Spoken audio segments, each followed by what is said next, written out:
Ever wonder what it's like to live as politicos in a family? Ilocos Norte 1st District Representative Ria Fariñas shared it on Facebook. The lady lawmaker went around Ilocos Norte performing political duties with her brothers, Provinciano Co-Representative Rudy Cesar Baby Boy Fariñas I and Provincial Board Member Rodolfo Christian Jr. Fariñas.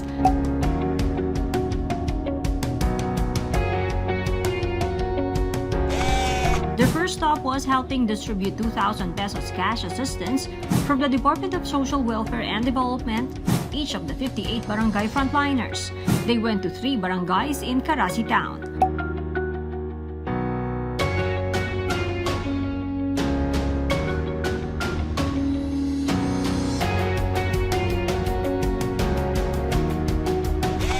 The Fariñas siblings also helped orient interns on the Department of Labor and Employment's Government Internship Program.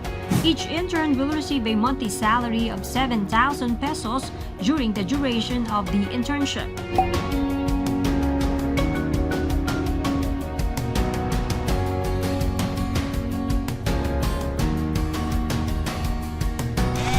They also helped distribute relief packs to families affected by the lockdown.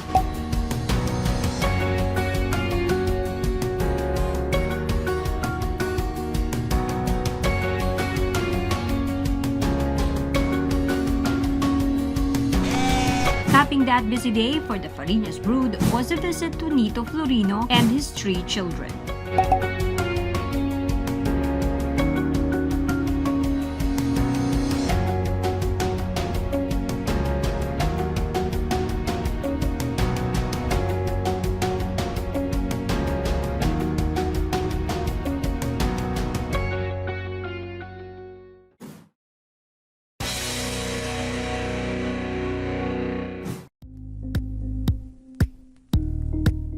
Thank you for watching Politico TV. Please like and subscribe to our channel for more videos.